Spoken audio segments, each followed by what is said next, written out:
Good morning guys, my name is Crystal. Welcome to my YouTube channel. My phone has decided to play up this morning, so I got cut off after 7 minutes. So I'm trying to start the video again. So Alexa, good morning. Good morning. Today is Asteroid Day, devised to raise awareness about asteroids and how best to defend Earth from future impact. Have they not watched the movie Armageddon? So it's Asteroid Day today. It's interesting. Right, so I was in the middle of doing a puzzler game. Alexa, puzzler.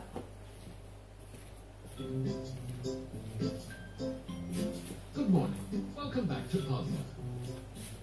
You've already completed your daily crossword. If you want to play more crosswords, you can upgrade to Puzzler Premium. You have rewards waiting. We're offering a 7-day free trial to our 9x9 crosswords. Do you want to take our special offer now? No. Would you like to hear more?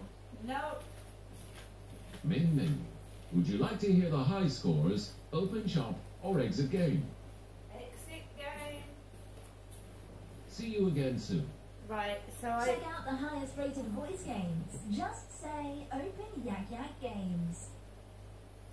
So guys, I did a crossword, but it didn't get caught on camera. So basically, they're now saying that I can't upload another crossword. So I'm not going to get cross. I'm not going to get upset or throw a tantrum.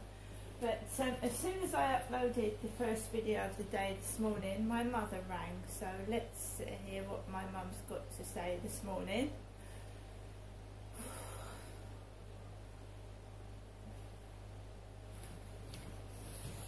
EE voicemail. You have 2 new messages and 15 saved messages. First new message.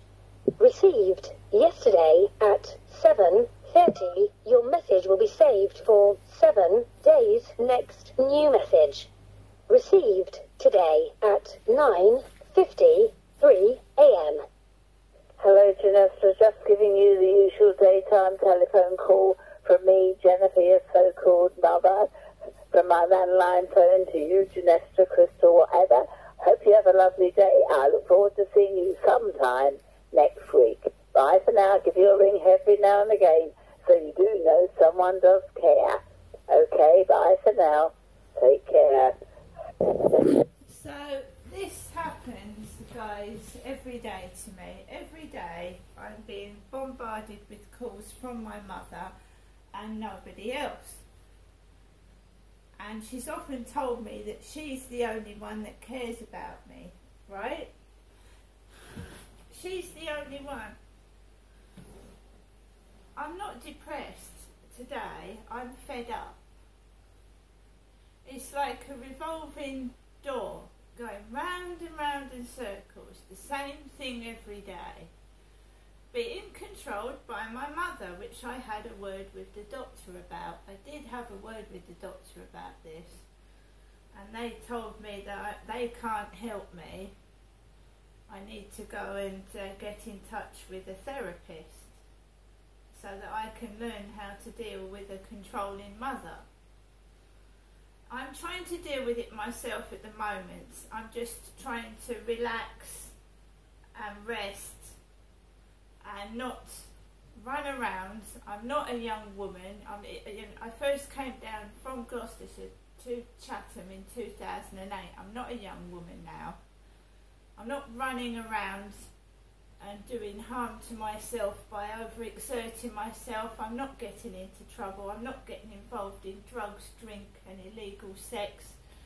The things that were going on right up until 2016 when I was with an abusive partner who was treating me like shit. Right, he was a smoker. He was a drinker. And when he was under the influence of drink, he was violent to his pets and he was aggressive towards me. So I put an end to that relationship in 2017 actually. I've got a note of when I last had contact with that nasty man I was involved with. 2017. So I haven't had a decent boyfriend since 2017, when I told this guy that you weren't treating me properly, and could you leave me alone, please?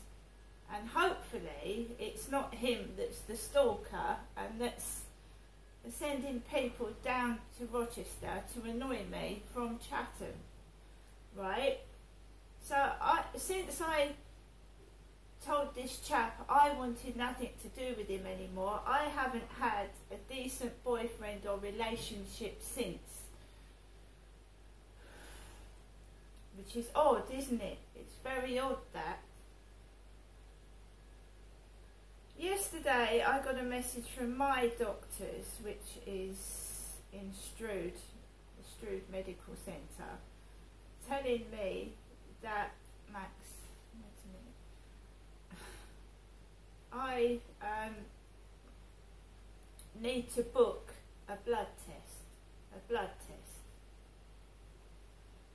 Maritime Health. Dear Miss Marshall, it is indicated that you require a blood test to help manage your long-term health outcomes and for us to continue to support you.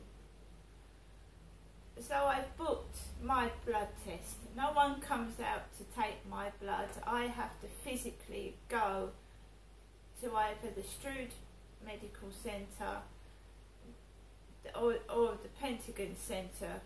Right, so I've booked my blood test. My blood test is booked. My mum had someone come round. She's elderly, she's 77, so a health nurse came round and took my mother's blood. Right, just like they did my dad. My dad had a heart arrhythmia and he was on warfarin, blood thinning drug. My dad's dead now, so my mum is continued to be cared for by her doctor's surgery, which is not mine. So I answered that. I booked my blood test yesterday. I feel like okay. It just feels like there's outside interference from my mother. She's going to continue to call me, and usually every time she calls I get upset after the phone call. I told the doctor this. He said, what causes your depression? And I said, every time my mum phones, I feel depressed and upset. Because she's telling me she cares about me and she's my so-called mother. Now what is that supposed to mean? Is she my mother or isn't she? Right? Because I was led to believe that she was my mother and I was her daughter. That's why I came down from Gloucestershire to try and get my child off my ex-husband with the help from my parents. I was told they were my parents, and I was expecting help to get my son off my ex-husband so I could bring him up. Now I've missed over 12 years of my last son's life and 7 to 8 of my other children.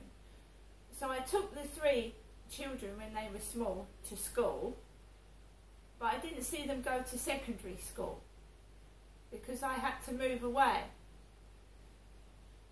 for my own safety, and I was told to get my child back from my ex-husband I would need to tidy up my flat. That's all I was told. And things didn't go to plan. My dad would not help me get my son back off my ex-husband, and I was stuck in Chatham, where I remained for about 11 years, and then now I've moved to Rochester. I've had to live without my children, right, to be used as some sex toy by blokes, and now, since 2017, I've been free of men. I haven't had a relationship, I haven't had a date or anything since 2017. I've been on my own completely since 2017.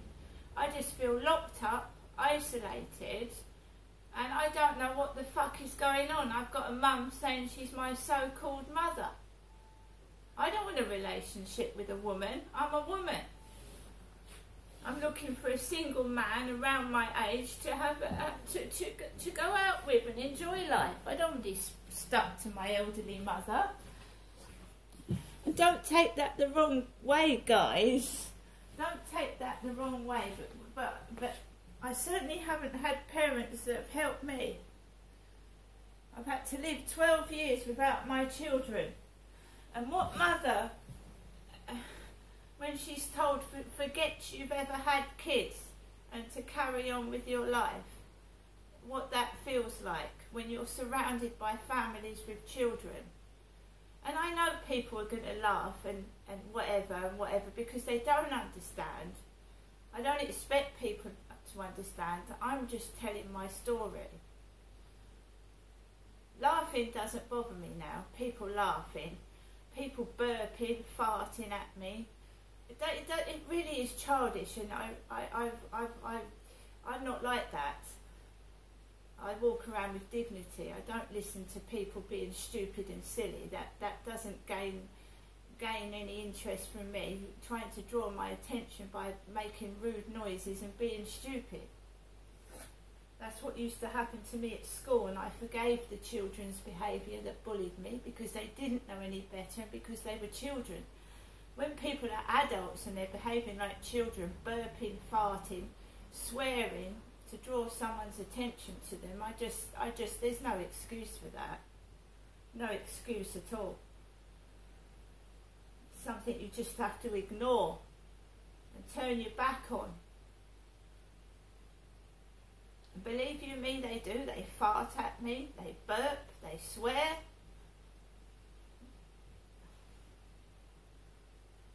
Because they know that no one's going to do anything to help me, so they laugh and think it's funny.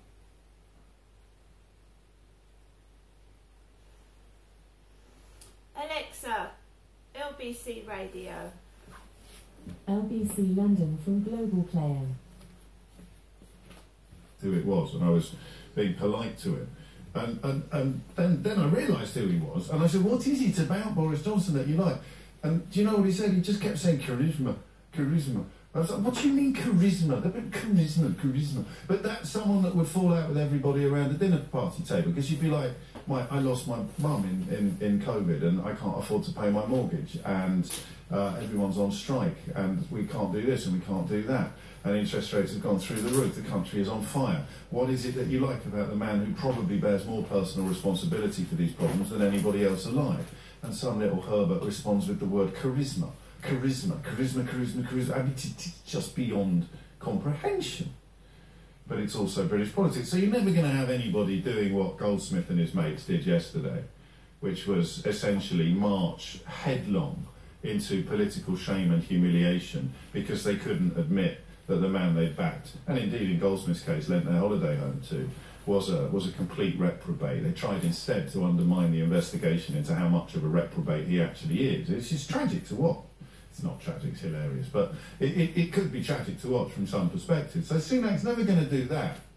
He's never going to have that cultish level of devotion that politicians as disparate as Boris Johnson and Jeremy Corbyn can enjoy. People utterly unable to acknowledge reality or even to let the light in a tiny bit. And he's a million miles away from that.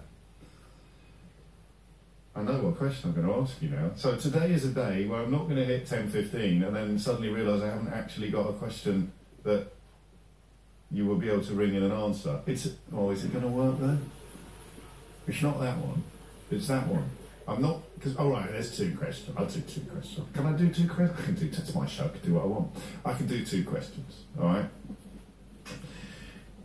What's he good at? 0345 6060 973, because this isn't a silly question.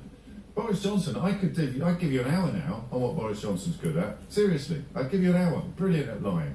Brilliant at boosting people. Brilliant at making people a sort of not very bright person's idea of what a very bright person looks like. Brilliant at promoting idiots in order to make himself look good. You want to look good? Put Nadine Dorries and Jacob Rees-Mogg in your cabinet. You're going to look like Einstein by tea time. What's Boris Johnson good at? How long have you got? He's probably the most accomplished liar I have ever encountered in my personal or professional life. That ability to lie and lie and lie while not even acknowledging the vaguest possibility of the existence of truth is magnificent to behold. Objectively magnificent. It's like watching Maradona score a goal in the World Cup final with his hand. It's wrong on every imaginable level, but bloody hell, he got away with it. And they just won the World Cup. He scored with his hand, for God's sake, but they won the World Cup. That's what Boris Johnson is like as a politician. The biggest cheat, the biggest liar, the biggest fraud you could ever hope to encounter, but so brilliant at being a cheat and a liar and a fraud, he ended up Prime Minister. He won the World Cup. What else is he good at? Surrounding himself with idiots so that he looks good. Surrounding himself with sycophants so that he's never challenged. Surrounding himself with people like Jacob Rees-Mogg and Nadine Dorries so that he sort of can cultivate this image of competence or this image of success. What else is he good at? Sort of bumbling, jokey stuff and jumping out of cars and pretending he's been jogging, which brings people like Brendan Clark-Smith to his yard. So there's loads of things he's good at. What's Rishi Sunak good at? What's he actually good at? 0345 606 0973. Sounding a bit rhetorical now, that question, isn't it? I can't do an hour of phone calls from people saying nothing. Absolutely nothing. Rishi, what is he good for? That's not going to work. So we'll just do the grown-up one, shall we? I'd like to... Can we keep the childish one running? So a little bit, a side order of what's he actually good at? 0345 606 0973. And on the other hand, how's he getting on?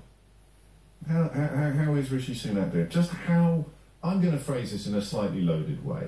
How bad is Rishi Sunak at being Prime Minister? And listen, I think because we don't have that cultish devotion, you still find the idea of a Labour government absolutely terrifying. But we can have this conversation together, can't we? We can do this. So just how bad is he at being Prime Minister? Because it all seems to me to be going quite spectacularly wrong. And the reason why this is an interesting question to ask is because I want to examine with your help how much of it is actually his fault. I'm not looking for sympathy or the world's smallest violin, but how much of what is happening... Right, guys, so it is Friday. Just keeping cool, calm, collective. And I'm just resting and trying to get well mentally. And by that I mean depression, anxiety, not to get stressed over things I don't need to get stressed up about. Just ignoring people winding me up, completely ignoring them. If people are going to behave stupid and not be nice to me, then there's nothing I can do about that but ignore it. Just turn my back on it and walk away like anybody else would do. I'm not going to get cross. I'm not going to rise to the bait, so to speak. I'm just going to carrying on. No one is going to give me answers as to what really happened in 2008. Everyone's covered it up, brushed it under the carpet and fobbed me off. They've made me out to be this thug, and I'm a woman. They've made me out to be this mad lunatic, and I'm completely normal, to cover up what they've done. And I'm going to say it cool, calm and collectively. What was done to me in 2008 was all lies. Lies. And the police cover-ups, the way I was treated was disgusting. It's continued for over 12 years, and it won't stop till someone does something about it. See you later.